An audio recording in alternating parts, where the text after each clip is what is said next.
One of my earliest presentations was to a group of senior people, right? And so I had prepared the presentation. It was like 1 or 2 slides there, but I had prepared the presentation and I wrote 3 must-win battles, and I put 3 steps, 1, 2, 3 or 3 points, and I put it there, and then I presented it. I stood up there and I said, oh, we have 3 must-win battles in this place. So number 1 is this, number 2 is this. They laughed at me, actually. They laughed, and at that point, I couldn't understand it. Why are these people laughing and all? That's because at that point in time, that presentation didn't fit into what we were chasing as an organization. The presentation, okay, so the next thing was, okay, so what? So what? What do you want us to achieve at the end of this day, at the end of today, and now that you have presented this thing, right? So stay tuned as we learn about how to build compelling presentations. Welcome to Tiki Talks. Tiki Talks is that space where we talk about career, where we talk about business, how to navigate in the workplace, and how to get ahead. Stay tuned. So we're talking about building a compelling presentation, and today I'm going to take you through 10 steps that will help you to build a better presentation, a compelling and convincing presentation. Number 1, start with a goal in mind. What is the goal of your presentation, right? And which is what affected me in my presentation. I didn't know the goal. Like, my boss just said, do a presentation, and I came up 3 must-win battles, 1, 2, 3, and I was so excited to be presenting in front of the people, right? So start with your end goal in mind. What do I want to achieve? After this presentation, I want to be able to, 1, inform people about the inflation in Nigeria. 2, get them to approve the new project that we're working on. 3, let them know about the successes of the team and the value the team is adding. Things like that, right? But you need to, before you start every presentation, start with what is the goal of this presentation? What do I want to achieve at the end of the day? Now, number 2 is you also start with your audience in mind. The way you present to senior leadership is different from the way you present to middle management, and it's different from the way you present to your peers, right? If you're presenting to your peers, you can make it more, down to earth, more friendly, include a lot more jokes and all that. Yes, you can do that. If you're presenting to middle management, you need to include more facts. You need to include more figures. You need to include a lot of whys. Why are you doing this? Why are you saying that? What is the reason for this? Now, if you're presenting to senior leadership, you need to go straight to the point in your presentation. You can't afford to spend 10 minutes telling a story, then you have gone to the north, you have gone to the south, then they are confused, like, guy, say what you want. What do you want? Remember that senior leadership probably listens to thousands of presentations in a year, right? And so they really don't have time to sit down and listen to you for the next 2 hours, and you're beating around the bush trying to get what you want. That's why an executive summary is always very important, especially when you're presenting to senior leadership. Let them know 1, 2, 3, 4. This is what I want to achieve in this presentation. This is what I want to tell you about. So from the beginning, they already have the direction of where the presentation is going, and then you can flow along those lines. Again, is there somebody in your audience that usually asks questions when you present things like this? What are the things he will usually ask? Make sure you prepare for those kind of things. What direction is the organization going at this point in time, right? And then how can I include elements of that direction in this presentation? So you have to think of your audience in mind when you're building a presentation. The third thing you want to do is to get out a piece of paper and draw a skeleton of the slides that you want to present, right? So have, basically, like every book and everything, every presentation you want to make, you should have an introduction, a body, and a conclusion.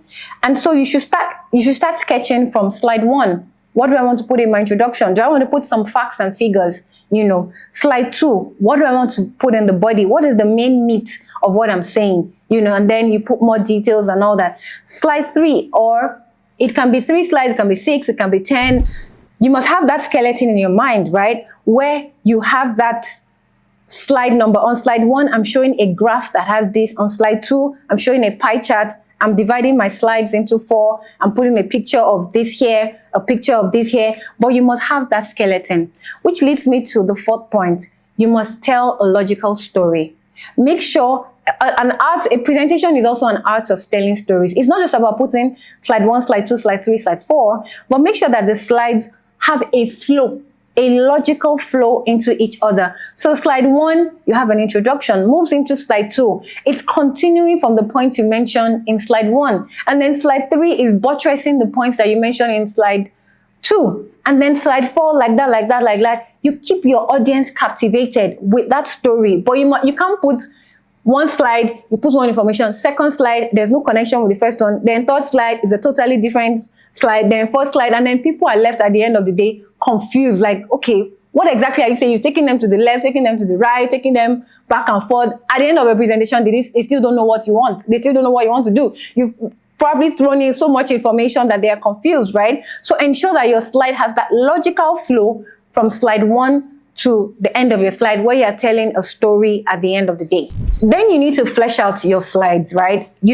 I know that there are different styles that people use for having slides. Even when you're at a senior management position, when you're in management committee or you're in a C-suite executive, right?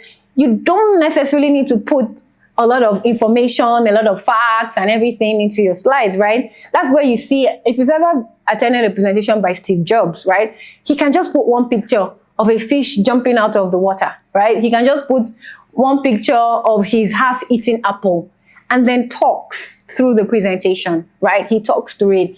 But not everybody can do that, right? Especially if you are the one presenting to more senior people. If you're making a pitch, for instance, yes, that might work for a pitch perspective, but even in a pitch, you might need to put in some numbers, some facts and all that, right? So you need to flesh out your presentation. Sometimes you might not remember everything you want to say, right? And there's a right balance.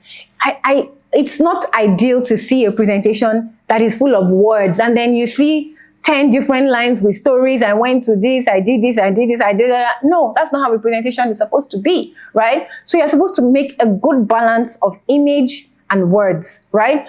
Plan as much as possible to talk through your presentation. A presentation is not intended for everybody to come and read through your presentation.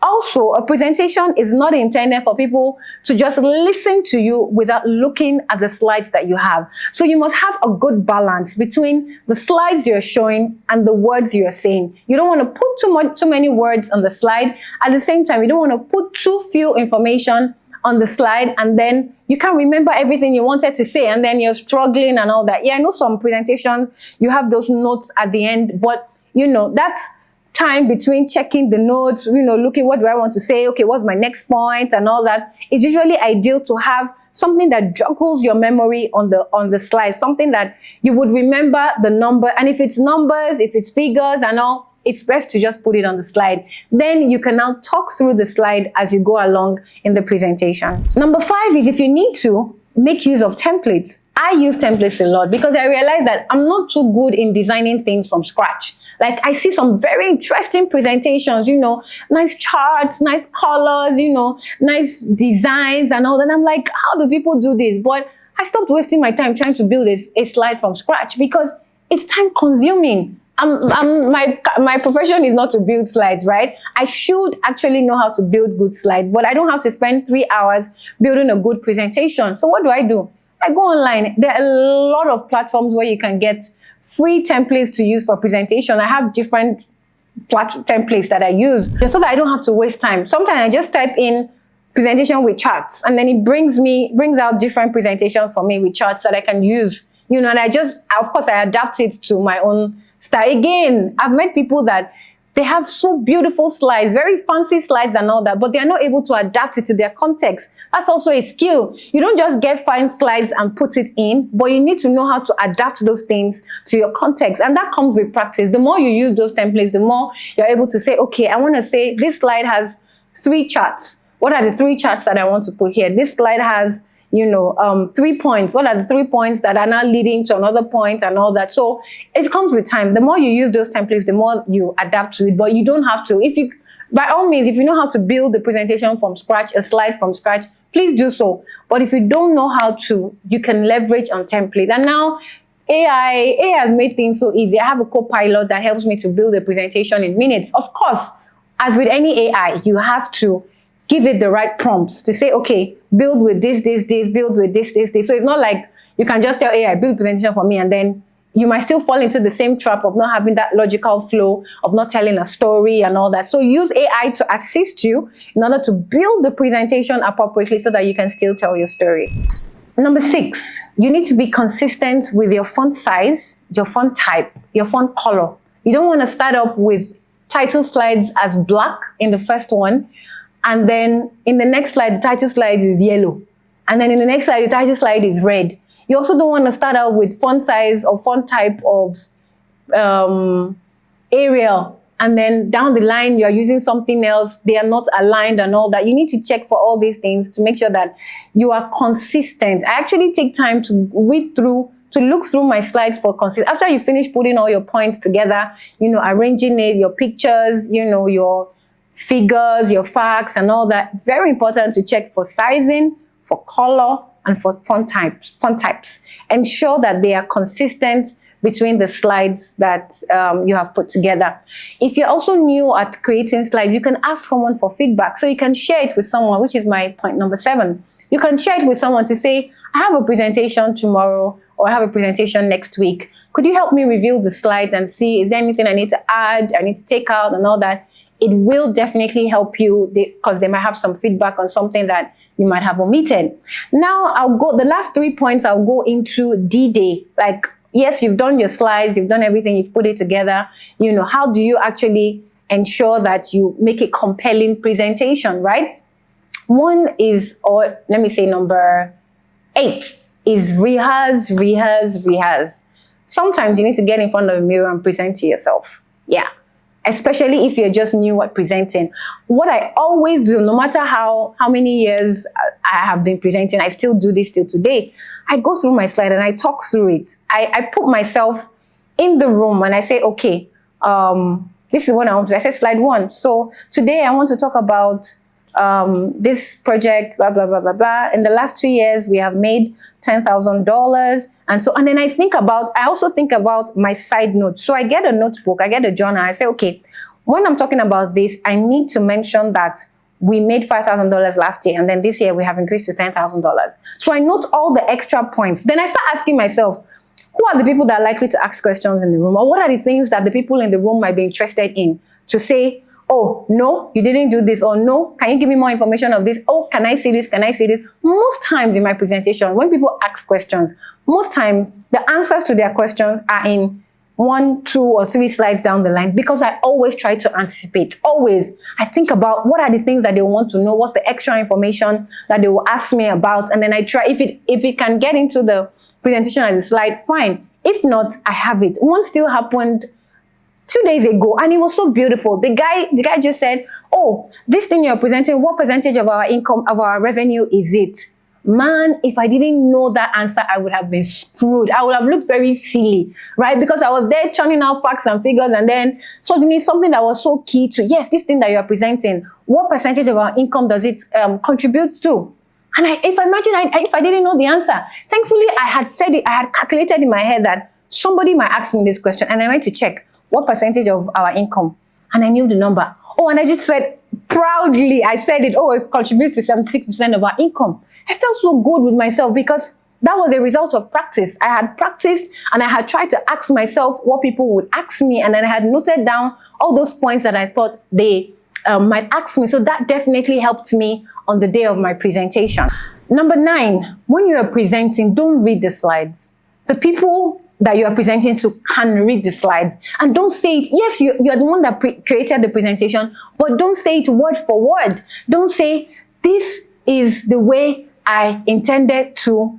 You would lose people in your presentation. You would lose them totally in your presentation. So you must ensure that you are not reading out something. You might deliberately miss out some words. Like you don't read it, but because you created the slide, you know the context of what you're trying to say. So you don't have to say it in those exact words, but you can say it in a reported speech, right?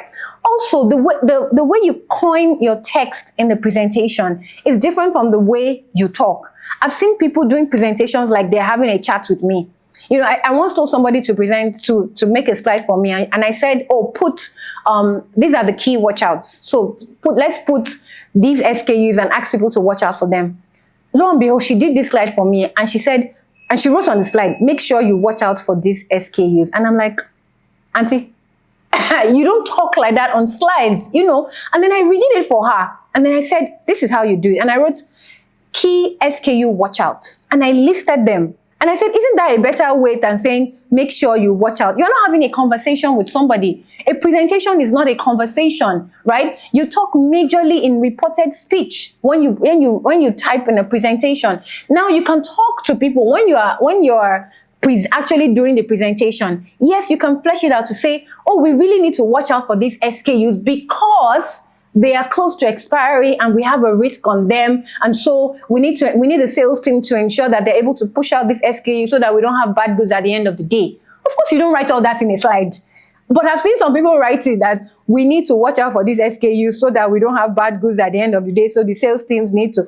You don't do that. So that's the difference between what you explain, what you put on your slide, and what you explain with your words. Always ensure that you don't put every single thing on your slides. You need to leave some space for explanation. And that's the value you add. Because if you have a presentation that has all the information, then I don't need you to present. You can just send it to me and then I'll read through and then I'll know what you're saying. Again, that's another difference between a report and a presentation. For a report, you put everything there. Everything that is needed, you put it, because you are not necessarily presenting a report. Some reports are presented, but a lot of times not all reports are presented, right? So if you're doing a presentation, make sure you put the key points on your slides and then you're able to explain them as you go along and add value to them.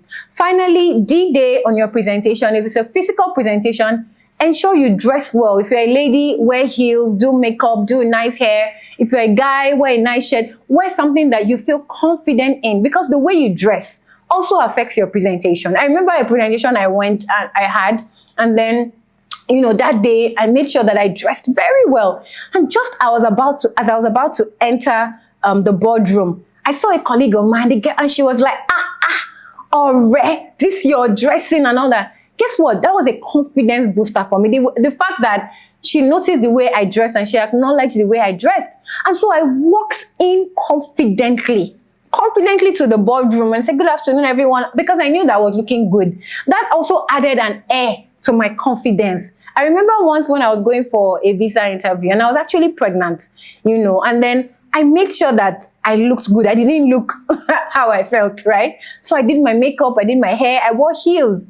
And then I told myself that these visa people, they are psychologists, so they can read you. So I decided that I would give off a confident energy, right? And so I walked into the interview and I was, you know, swaying and all that.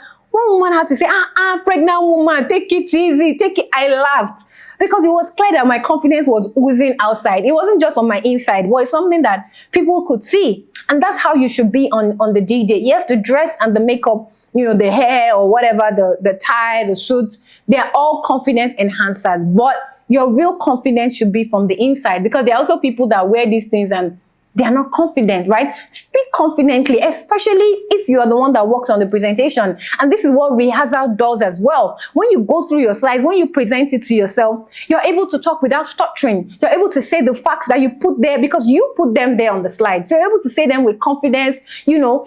And if you've already read through the minds of your people, of course, you can't read through the minds, but try to anticipate the type of questions that they will ask and then get ready for them. So when they ask those questions, you're sure of the answer. There are some presentations that I attend, and as people are asking questions, I'm confident because I know that all the questions I can answer it. I've squeezed through the presentation, I've turned it back and forth, I've looked at every angle they might come to, and I have the answers. And so as they're asking me, I'm confident about it, you know, and I say the answer, oh, it's this.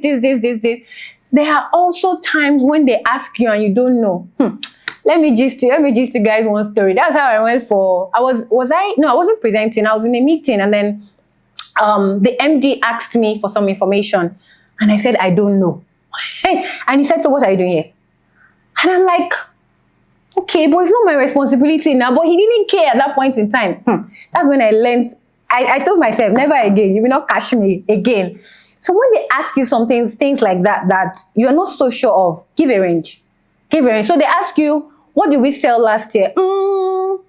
it's about 5 to 7,000, and give a wide range so that at least something, if you are the one that did the presentation and you are the one in charge of this particular thing, you would have an idea. You might not know that it is $5,625.50, but you know that it's between 5,000 and 7,000. Give that range, but don't just say, I don't know.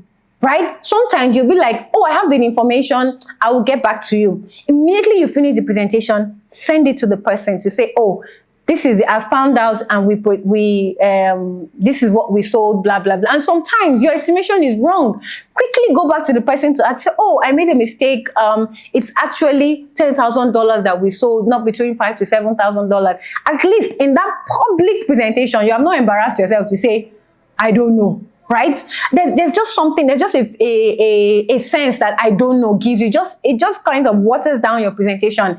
Saying, I will get back to you sounds more confident. Oh, let me check it out. I will note it down. I'll get the information and send it to you. But don't just say, I'll get back to you. Actually, check it out and send it back to the person, right? Also, if you can give ranges, if you know an idea of what it is, give that range. But check it out and clarify that the facts that you're giving are correct. I hope you have learned a thing or two about how to build a compelling presentation and how to deliver a compelling presentation. Please don't forget to like, share, and subscribe to the Tiki Talks page. Till I see you again next time, it's Orolu Adekoya signing out. Bye.